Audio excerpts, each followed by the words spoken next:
വൽ ഹജ്ജുൽ മബ്റൂറു ലൈസ ലഹു ജസാഉൻ ഇല്ലൽ ജന്ന. യഥാർത്ഥത്തിൽ സ്വീകാര്യയോഗ്യമായ നിലക്ക് പാകപ്പിഴവുകളും അബദ്ധങ്ങളുമൊന്നും സംഭവിക്കാത്ത നിലക്ക് ഒരാൾ ഹജ്ജ് ചെയ്താൽ സ്വർഗമല്ലാതെ അതിന് പ്രതിഫലമില്ല എന്നാണ് റസൂലുള്ളാഹി സ്വല്ലല്ലാഹു അലൈഹി വസല്ലം പറഞ്ഞിട്ടുള്ളത്. അതുപോലെ തന്നെ മൻ ഹജ്ജൽ ബൈത ഫലം യർഫുസ് വലം യഫ്സുഖ് റജഅ കയൗമി വലദതുഹു ഉമ്മുഹു. ആരെങ്കിലും പരിശുദ്ധ കഅബാലയത്തിന്റെ സമീപത്ത് പോയി ഹജ്ജ് നിർവഹിക്കുകയും ആ ഹജ്ജിന്റേതായ കൃത്യതക്ക് വിരുദ്ധമാകുന്ന രൂപത്തിലുള്ള അനാവശ്യ ഭാഷണങ്ങളും അതുപോലെ തന്നെ അബദ്ധകരമായ പ്രവർത്തനങ്ങളും മാറ്റി നിർത്തുകയും കൃത്യമായി അതിൻ്റെതായ രീതിയിൽ ഹജ്ജ് നിർവഹിക്കുവാൻ ഒരാൾക്ക് സാധിച്ചാൽ തന്റെ സ്വന്തം മാതാവ് അവനെ പ്രസവിച്ച ആദ്യ ദിനത്തിലെ പോലെ പരിശുദ്ധനായിക്കൊണ്ടാണ് ഒരു ഹാജി പുണ്യഭൂമിയിൽ നിന്ന് മടങ്ങി വരുന്നത് എന്ന അർത്ഥത്തിൽ റസൂലുള്ളാഹി സ്വല്ലല്ലാഹു അലൈഹി വസല്ലം നമുക്ക് പഠിപ്പിച്ചു തന്നിരിക്കുകയാണ്. അതുകൊണ്ട് തന്നെ സുഹൃത്തുക്കളെ, പരിപാവനമായ ഒരു കർമ്മമാണ് നമ്മൾ ചെയ്യേണ്ടത്. ആ കർമ്മം കേവലം ജീവൻ നഷ്ടപ്പെട്ട ചില ചടങ്ങുകളായിക്കൊണ്ട് അതപ്പതിച്ചു പോകാൻ പാടില്ല. നന്നായി നിർവഹിച്ചാൽ മാത്രമേ അള്ളാഹുവിന്റെ അടുക്കൽ നമുക്ക് പുണ്യം നേടുവാൻ സാധിക്കുകയുള്ളൂ. സഹോദരങ്ങളെ, നമ്മൾ മനസ്സിലാക്കണം, ഹജ്ജ് നിർവഹിച്ചു വന്നിട്ടും ഹജ്ജിന്റേതായ രൂപത്തിലുള്ള കാര്യങ്ങളെ സംബന്ധിച്ച് ഗൗരവത്തോടുകൂടെ ചിന്തിക്കാത്ത ഒരുപാട് ഹാജിമാരെ നമുക്ക് കാണാൻ സാധിക്കും. അതവരുടേതായ ഹജ്ജ് യഥാർത്ഥമായ നിലക്ക് നിർവഹിക്കുവാൻ അവർക്ക് സാധിച്ചിട്ടില്ല എന്നതിന്റെ പ്രകടമായ തെളിവാണ്. അതുകൊണ്ട് തന്നെ സഹോദരന്മാരെ, ഹജ്ജിന് വേണ്ടി ഇറങ്ങി തിരിച്ചിട്ടുള്ള ഹജ്ജിന്റേതായ കാര്യങ്ങൾക്ക് വേണ്ടി ഒരുങ്ങിക്കൊണ്ടിരിക്കുന്ന എന്റെ പ്രിയപ്പെട്ട ഹാജിമാരോട് എനിക്ക് പറയാനുള്ളത്, ജീവൻ നഷ്ടപ്പെട്ട നിലക്കല്ലാതെ വളരെ കൃത്യമായി അള്ളാഹു നമുക്ക് നൽകിയ ഈ അവസരത്തെ നമ്മൾ ഉപയോഗപ്പെടുത്തേണ്ടതുണ്ട്. സഹോദരങ്ങളെ, ഹജ്ജ് ഉംറ എങ്ങനെ നിർവഹിക്കണം എന്ന അനുഷ്ഠാന രീതികളെ കുറിച്ചല്ല ഞാൻ നിങ്ങളോട് സംസാരിക്കാൻ ഉദ്ദേശിക്കുന്നത്. മറിച്ച് യഥാർത്ഥത്തിൽ ഒരു ഹജ്ജ്, ആ ഹജ്ജിലൂടെ എന്താണ് പ്രിയമുള്ളവരെ നമ്മൾ നേടിയെടുക്കേണ്ടത്? ആ ഹജ്ജ് നമുക്ക് നൽകുന്ന സന്ദേശം എന്താണ്? ഹജ്ജിന്റേതായ ഓരോ ചടങ്ങുകളിലൂടെയും നാം നിർവഹിച്ചുകൊണ്ടിരിക്കുന്ന കാര്യങ്ങൾ എന്താണ്? അത് നമ്മൾ ഗൗരവത്തോടെ അറിയണം.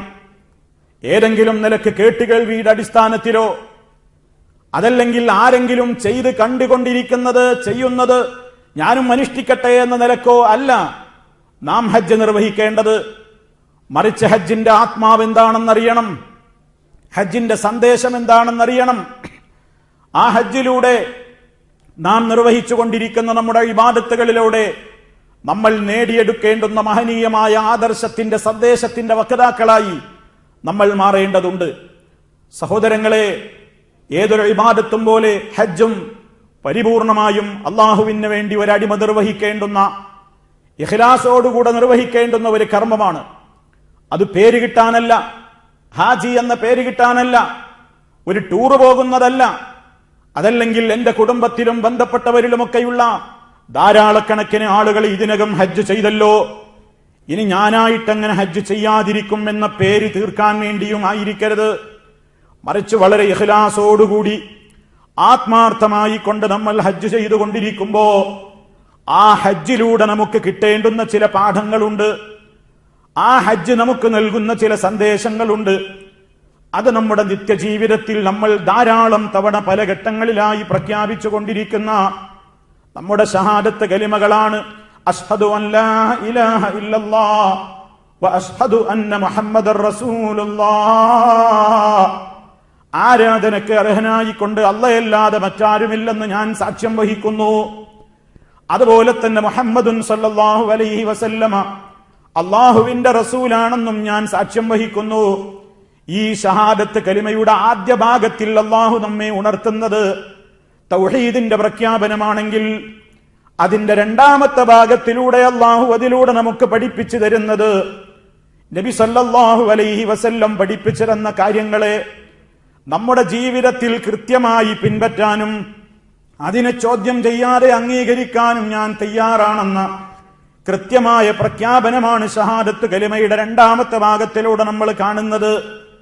സഹോദരന്മാരെ, ഹജ്ജിനെ സംബന്ധിച്ച് വികലമായി പഠിപ്പിച്ചു കൊണ്ടിരിക്കുന്ന പല ആളുകളുമുണ്ട്. എന്തിനാണ് ഹജ്ജിന് പോകുന്നത്, എന്താണ് ഹജ്ജും ഉംറയും എന്ന് ജനങ്ങൾക്ക് സന്ദേശം നൽകുമ്പോൾ നമ്മുടെ നാട്ടിലൊക്കെയുള്ള പല ആളുകളും ഇവിടെയുള്ള മരണപ്പെട്ടുപോയ മഹാത്മാക്കളുടേതെന്ന് പറയപ്പെടുന്ന മഖ്ബറകളിൽ സമീപിച്ച് അവിടെ കെട്ടി ഉയർത്തപ്പെട്ട ഖബറുകളുടെ സമീപത്ത് പോയി അത്തരത്തിലുള്ള ദർഗകളിലും മഖാമുകളിലുമൊക്കെ പോയി ആ ജാറങ്ങളെയും ഖബറുകളെയും മുത്തുകയും ചുംബിക്കുകയും അതിന്മേൽ പട്ടുമൂടുകയും അതുപോലെ തന്നെ അതിന്റെ ചുറ്റും തവാഫ് നടത്തുകയും അവിടെ പ്രത്യേകമായ പുണ്യം ഉദ്ദേശിച്ചുകൊണ്ട് തന്നെ ചുംബിക്കുകയും തടവുകയും വിളക്ക് കൊളുത്തുകയും അവിടേക്ക് നേർച്ച വഴിപാടുകൾ അർപ്പിക്കുകയും അതുപോലെയുള്ള പല കാര്യങ്ങളും ഇന്ന് മഹാത്മാക്കളുടെ മഖ്ബറകളുടെ സമീപത്ത് വെച്ചുകൊണ്ട് സിയാറത്ത് എന്ന പേരിൽ സമൂഹം നടത്തിക്കൊണ്ടിരിക്കുന്നുണ്ട്. അതിന് ആണ്ടുനേർച്ച എന്നും ഉറൂസ് എന്നുമൊക്കെ അവര് പേരും പറയാറുണ്ട്. ഞാനിത് ഈ വിഷയത്തിന്റെ ആമുഖത്തിൽ തന്നെ സൂചിപ്പിക്കുന്നത് എന്റെ പ്രിയപ്പെട്ട ഹാജിമാര് മനസ്സിലാക്കണം.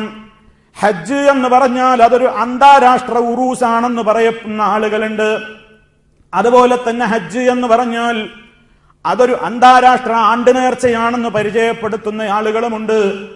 ഓ സഹോദരന്മാരെ, ഇസ്ലാമിലെ ഹജ്ജ് എന്ന് പറയുന്നത് സമ്പൂർണമായും ഒരു മനുഷ്യൻ തൗഹീദ് അംഗീകരിക്കുന്ന, ശിർക്കിൽ നിന്ന് പരിപൂർണമായി തന്റെ വിശ്വാസത്തെ ശുദ്ധീകരിക്കുന്ന ചടങ്ങുകളും കർമ്മങ്ങളുമല്ലാതെ ഹജ്ജിൽ നമുക്ക് യാതൊന്നും കാണാൻ സാധ്യമല്ല. അത്രക്കും മനുഷ്യന് സ്വർഗം നേടിത്തരുന്ന, അവന്റെ പാപക്കറകളെ മുഴുവനും കളഞ്ഞ് അവനെ ശുദ്ധീകരിച്ച് ഏറ്റവും നല്ല വ്യക്തിയാക്കി മാറ്റിക്കളയുന്ന പരിപാവനമായ ആ കർമ്മത്തെ ഈ രൂപത്തിലുള്ള തെറ്റായ കാര്യങ്ങളിലേക്ക് ദുർവ്യാഖ്യാനിച്ചു കൊണ്ടുപോകുന്ന ദുശക്തികളെ നമ്മൾ വളരെ ജാഗ്രതയോടെ കാണേണ്ടതുണ്ട്. അതുകൊണ്ടാണ് ആമുഖമായി തന്നെ അത് സൂചിപ്പിക്കുന്നത്. അതുകൊണ്ട് തന്നെ ഹജ്ജിന് കൊണ്ടുപോകുന്ന സഹോദരീ സഹോദരന്മാരെ കൊണ്ട് രാജ്യത്തുള്ള ദർഗകളും മഖാമുകളും ജാറങ്ങളുമൊക്കെ ഊരിതണ്ടിച്ച് അവിടെയൊക്കെ പോയി അവരോട് കുരുത്തവും പൊരുത്തവും ബർക്കത്തുമൊക്കെ തേടിയിട്ട് അവരിൽ നിന്ന് ആഗ്രഹസഫലീകരണത്തിന് വേണ്ടി അവരോട് തേടുകയും യാത്രയുടേതായ സുരക്ഷിതത്വത്തിന് വേണ്ടി അത്തരം കേന്ദ്രങ്ങളിലേക്ക് നേർച്ച വഴിപാടുകൾ അർപ്പിക്കുകയും അങ്ങനെ രാജ്യത്തുള്ള മഖ്ബറകളൊക്കെ സിയാറത്ത് ചെയ്തുകൊണ്ട് ഹജ്ജിന് പുറപ്പെടുന്ന ഖേദകരമായ കാഴ്ച നമുക്ക് പലയിടത്തും കാണാൻ സാധിക്കും. അതുകൊണ്ട് തന്നെ ആമുഖമായി സൂചിപ്പിക്കുകയാണ്, ഹജ്ജ് ഒരു മനുഷ്യൻ തന്റെ നാഥന് വേണ്ടി മാത്രം ചെയ്യാനുള്ള ഇബാദത്താണ്. വലില്ലാഹി അലന്നാസ് ഹജ്ജുൽ ബൈത്തി മൻ ഇസ്തതാഅ ഇലൈഹി സബീലാ. അല്ലാഹുവിന് വേണ്ടി മനുഷ്യന്മാർ ചെയ്യേണ്ടുന്ന കടമയാണത്, മനുഷ്യർക്കുള്ള ബാധ്യതയാണത്.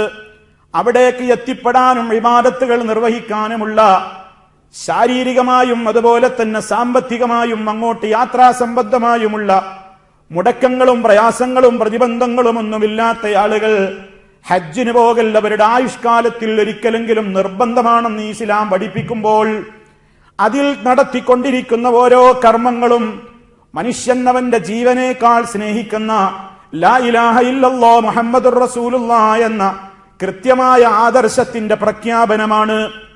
അതാണ് ഒരു ഹാജി നേടിയെടുക്കേണ്ടത്. ഒരു ഹാജിക്ക് അവന്റെ ഹജ്ജിലൂടെ ലഭ്യമാവേണ്ടത് അതാണ്. കാരണം കൃത്യമായി തന്റെ ഈമാൻ, തനിക്ക് തന്റെ നാഥന്യ ഹജ്ജ് സ്വീകരിക്കണം, തനിക്ക് നാളെ പരലോകത്ത് സ്വർഗം നേടണം, നരകവിമോചനം ലഭ്യമാകണം. ഏതൊരു കർമ്മവും സ്വീകരിക്കണമെങ്കിൽ ഇഖ്ലാസ് നിർബന്ധമാണ്. അള്ളാഹുവിന് വേണ്ടി 100% നിർവഹിക്കണം. മറ്റൊരാളുടെ പൊരുത്തം ഉദ്ദേശിച്ചുകൊണ്ട്, മറ്റൊരാളുടെ ബറക്കത്ത് ഉദ്ദേശിച്ചുകൊണ്ട്, മറ്റൊരാളിൽ നിന്ന് പുണ്യം പ്രതീക്ഷിച്ചുകൊണ്ടല്ല നിർവഹിക്കേണ്ടത്.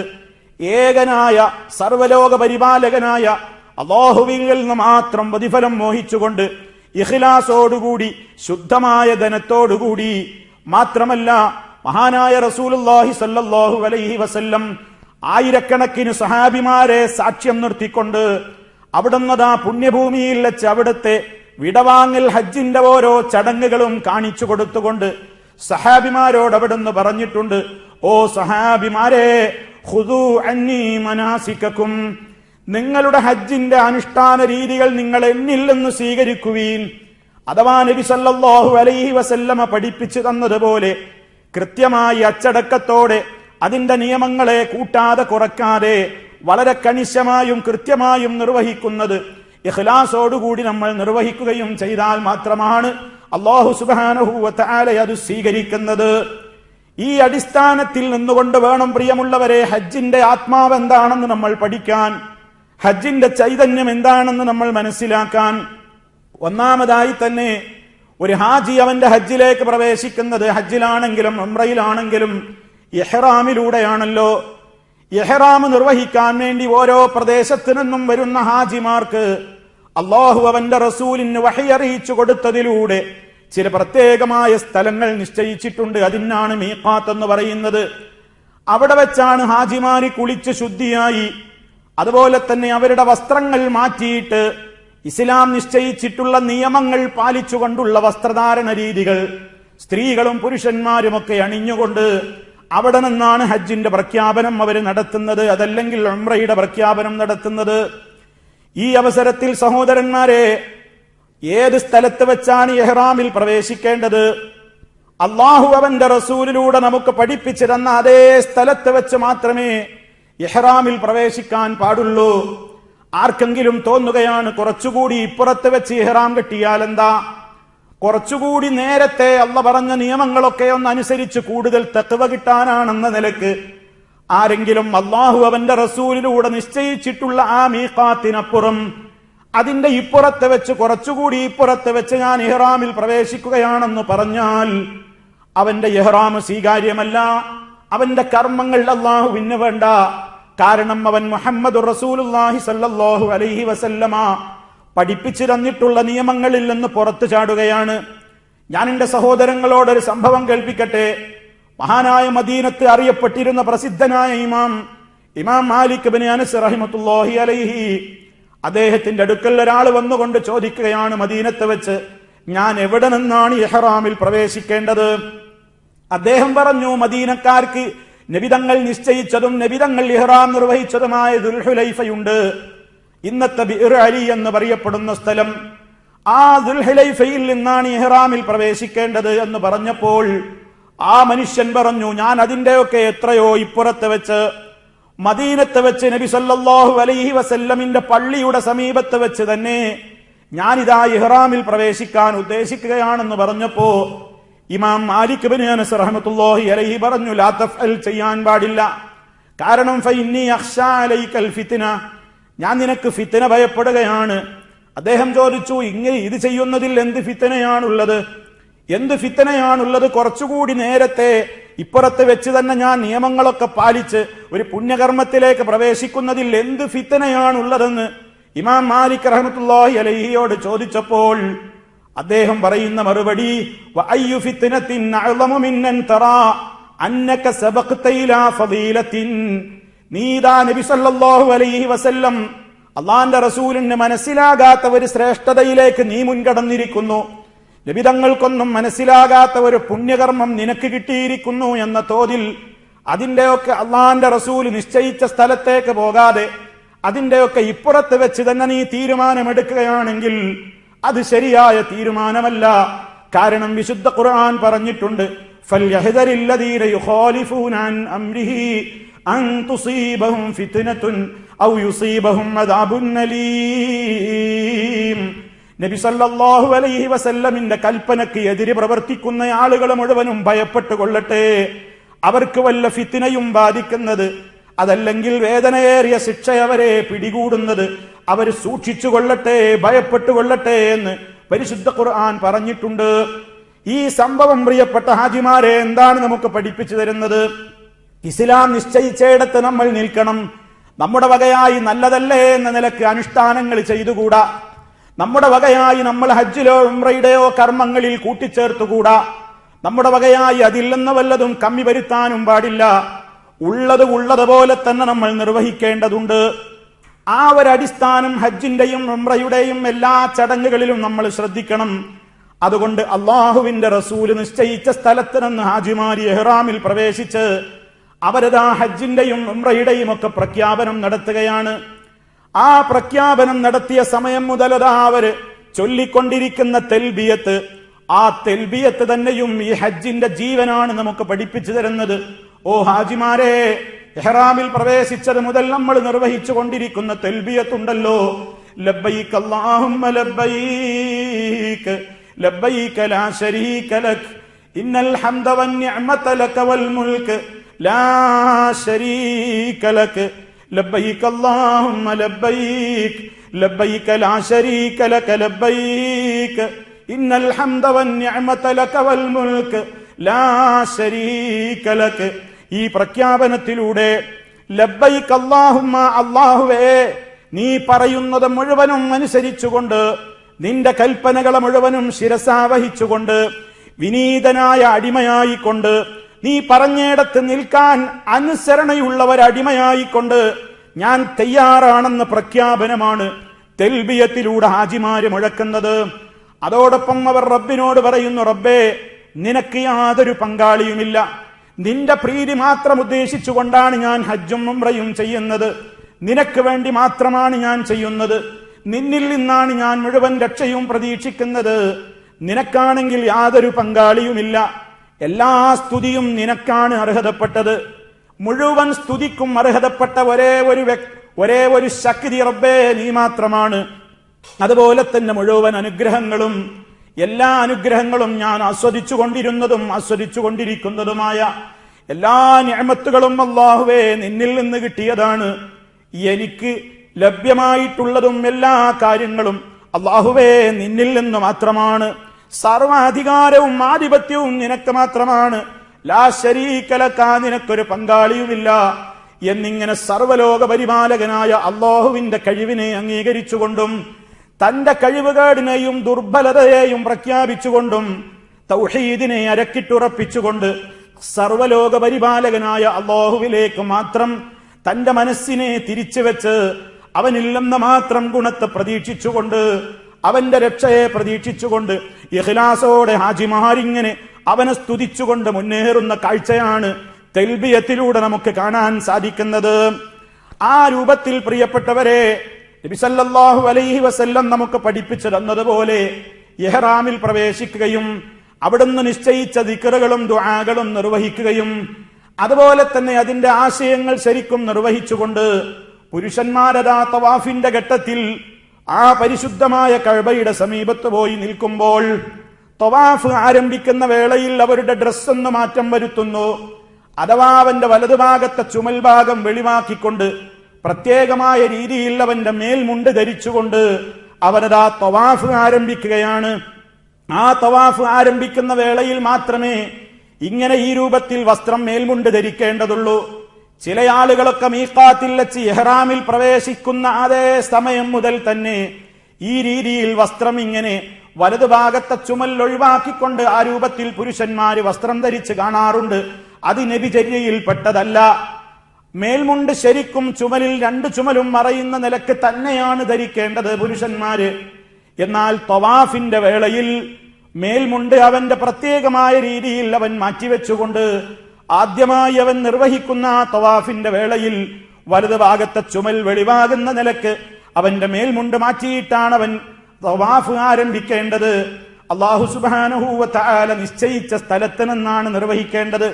ഹാജിമാര് ദുൽഹജ്ജ് 8 അവൻ ഇഹ്റാമിൽ പ്രവേശിക്കുമ്പോൾ അവര് താമസിക്കുന്ന സ്ഥലം എവിടെയാണോ ആ താമസിക്കുന്ന സ്ഥലത്ത് വെച്ചാണ് മക്കയിൽ താമസിച്ചു കൊണ്ടിരിക്കുന്ന ആളുകൾ അഥവാ ഉംറ നിർവഹിച്ചു കഴിഞ്ഞ് പിന്നെ കുറെ കാലം വീണ്ടും മക്കയിൽ സാധാരണ ജീവിതം ജീവിച്ച് ദുൽഹജ്ജ് 8 വീണ്ടും ഹജ്ജിന് വേണ്ടിയുള്ള ഇഹ്റാമിൽ പ്രവേശിക്കുമ്പോ അത് മക്കത്തെ പള്ളിയിൽ പോയി മസ്ജിദുൽ ഹറാമിൽ പോയിട്ട് ഇഹ്റാം ചെയ്യലാണ് ഏറ്റവും ഉത്തമം എന്നൊരു തെറ്റിദ്ധാരണ ആരിലൊക്കെയോ കടന്നുകൂടിയിട്ടുണ്ട്.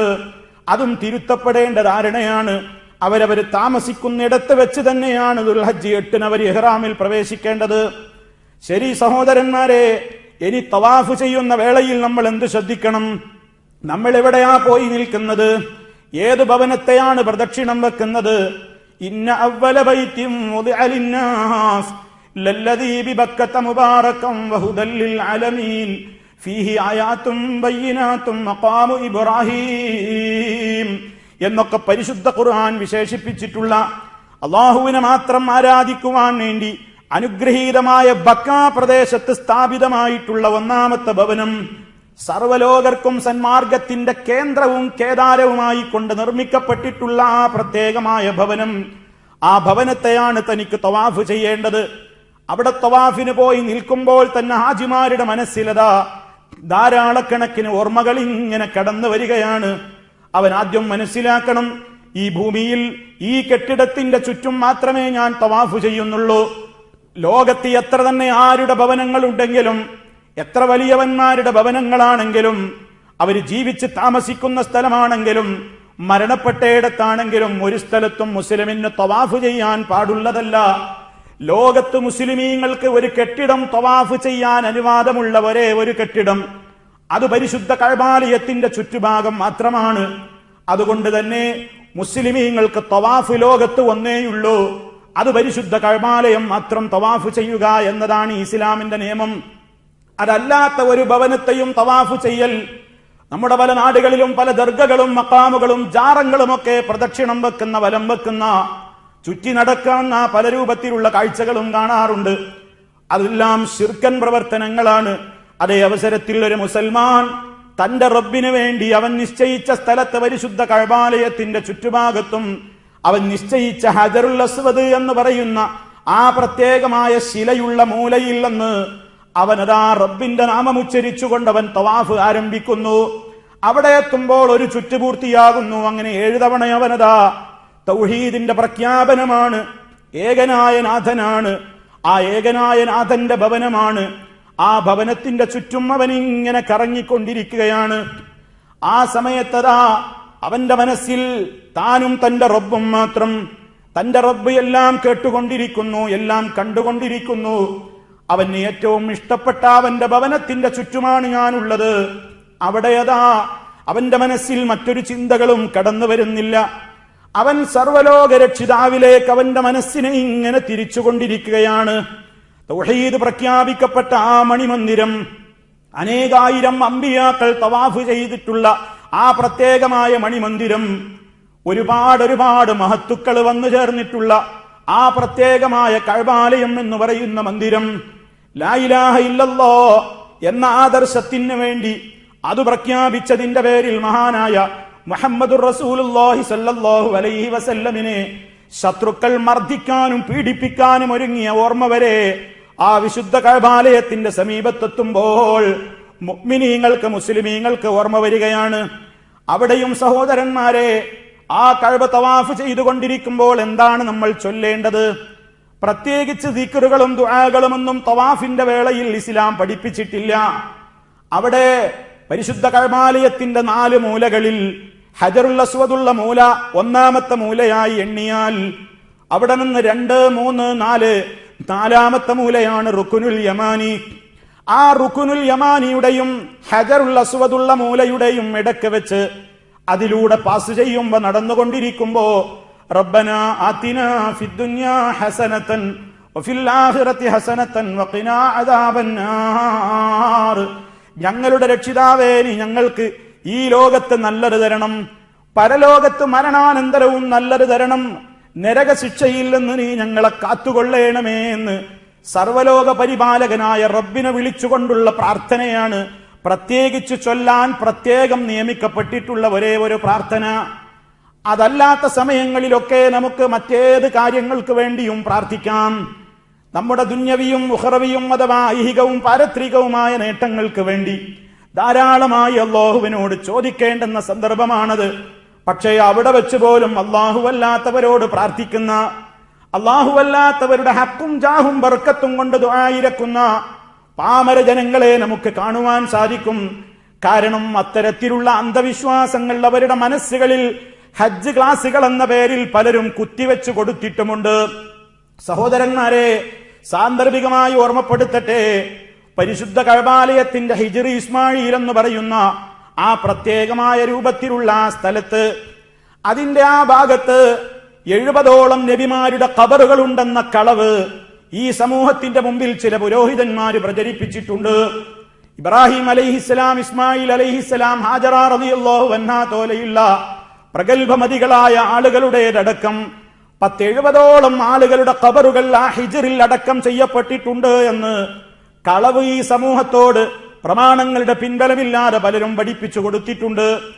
മാത്രമല്ല, അത് ഓർമ്മ വരുന്ന അത്തരത്തിൽ പഠിപ്പിക്കപ്പെട്ടിട്ടുള്ള ഒരു ഹാജി, അത് കേട്ട് അവിടേക്ക് എത്തിയിട്ടുള്ള ഒരു സഹോദരി, ഒരു സഹോദരൻ, അവനോട് വേറെയും പറഞ്ഞിട്ടുണ്ട്, ഹജ്ജ് എന്ന് പറഞ്ഞാൽ അന്താരാഷ്ട്ര ഉറൂസാണ്, ഹജ്ജ് എന്ന് പറഞ്ഞാൽ അതൊരു ആണ്ട് നേർച്ചയാണെന്ന് പറയുമ്പോ ആ സാധു മനുഷ്യൻ തെറ്റിദ്ധരിച്ചു പോവുകയാണ്. ഈ പരിശുദ്ധ കഅബാലയത്തിന്റെ ഹിജ്ർ ഭാഗത്ത് അതേ ഇബ്രാഹിം അലൈഹിസ്സലാം അടക്കമുള്ള ഒരുപാട് അനേകം അമ്പിയാക്കളുടെ ഖബറുണ്ടെങ്കിൽ, ഞാൻ ആണ്ട് നേർച്ചക്ക് പോയപ്പോ ഞാൻ പലരോടും വിളിച്ചു ദുആ ചെയ്തിട്ടുണ്ട്.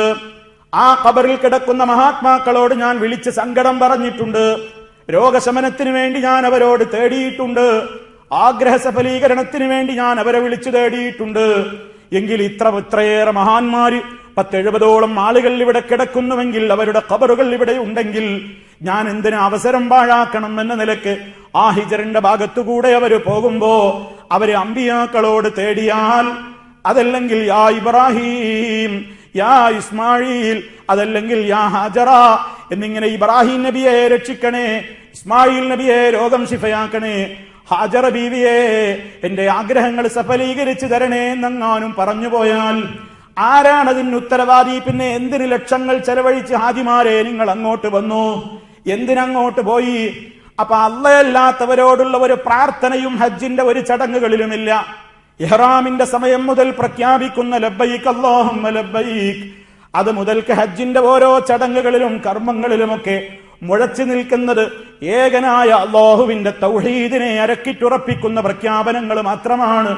മഹാത്മാക്കളെ ഓർക്കുന്നത് ഇസ്ലാമിൽ ശിർക്കല്ല. ചിലരൊക്കെ അങ്ങനെ തെറ്റിദ്ധരിച്ചു പോയിട്ടുണ്ട്. അവര് പലപ്പോഴും നമ്മോട് ചോദിക്കാറുണ്ട്, മൗലൈമാരെ, നിങ്ങളൊക്കെ ഹജ്ജിന് പോകുമ്പോ ഇബ്രാഹിം നബിയെ ഓർക്കാറില്ലേ? ഇസ്മായിൽ നബിയെ നിങ്ങൾ ഓർക്കാറില്ലേ? ഹാജറ ബീവിയെ ഓർമ്മ വരില്ലേ? അതൊക്കെ ഓർക്കുന്നത് തന്നെ ശിർക്കാവില്ലേ നിങ്ങൾക്കെന്ന് പറയുമ്പോ എത്ര തെറ്റിദ്ധരിപ്പിക്കലാണ് നടത്തുന്നത്?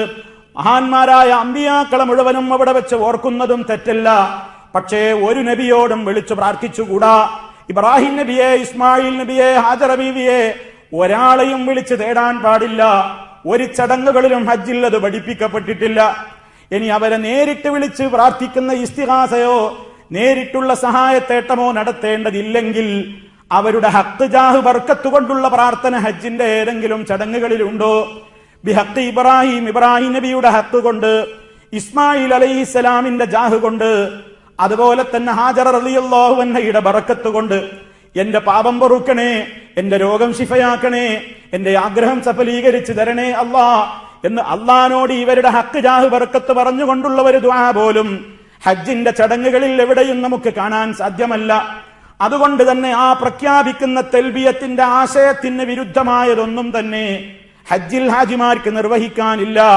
അതുകൊണ്ട് തവാഫ് നടക്കുന്ന ഏക സ്ഥലമായ ആ പ്രദേശത്ത് വെച്ചും സർവലോക പരിപാലകനായ അല്ലാഹുവിനോട് മനസ്സറിഞ്ഞുകൊണ്ട് ഹാജിമാരെ, നമ്മൾ നമ്മുടെ ദുന്യാവിന്റെയും ആഖിറത്തിന്റെയും കാര്യങ്ങൾ ഇഹപര നേട്ടങ്ങൾക്ക് വേണ്ടി, സ്വന്തത്തിന് വേണ്ടി, സ്വന്തം മാതാപിതാക്കൾക്ക് വേണ്ടി, അയൽക്കാർക്ക് വേണ്ടി, ബന്ധുമിത്രാദികൾക്ക് വേണ്ടി, മുസ്ലിം സമൂഹത്തിന് വേണ്ടി, രാജ്യത്തിന്റെ സമാധാനത്തിന് വേണ്ടിയൊക്കെ പ്രാർത്ഥിക്കുകയാണ്. അങ്ങനെ തവാഫ് ചെയ്തുകൊണ്ടിരിക്കുമ്പോൾ പരിശുദ്ധ കഅബാലയത്തിന്റെ 2 സ്ഥലം മാത്രമാണ് പ്രത്യേകം നമുക്ക് തൊടൽ പുണ്യകരമായ സ്ഥലമുള്ളത്. അതിൽ ഒന്നാമത്തത് ഹാജിമാര് തവാഫ് ആരംഭിക്കുന്ന ഹജറുൽ അസ്വദുള്ള മൂലയിൽ ആ ഹജറുൽ അസ്വദിനെ തൊട്ട് ചുംബിക്കാൻ കഴിയുമെങ്കിൽ അത് പുണ്യമുള്ളതാണ്. ചുംബിക്കാനാവില്ലെങ്കിൽ കൈകൊണ്ട് തൊടുക. അതിനും സാധ്യമല്ലെങ്കിൽ അതിന്റെ നേരെ എത്തുമ്പോൾ കൈകൊണ്ട് ആംഗ്യം കാണിക്കുക. കൈകൊണ്ട് ആംഗ്യം കാണിക്കുമ്പോൾ ചില ആളുകളൊക്കെ വലത്തെ കൈകൊണ്ട് ആംഗ്യം കാണിക്കേണ്ടതിന് പകരം ഹജറുൽ അസ്വദിന്റെ നേരെ തിരിഞ്ഞു നിന്ന് നിസ്കാരത്തിൽ തക്ബീറത്തുൽ ഇഹ്റാം നിർവഹിക്കുന്നത് പോലെ 2 കൈകളും കൊണ്ട് ഇങ്ങനെ ആംഗ്യം കാണിക്കുന്നത് പലപ്പോഴും പുണ്യഭൂമിയിൽ വെച്ച് നമുക്ക് കാണാൻ ഇടവന്നിട്ടുണ്ട്.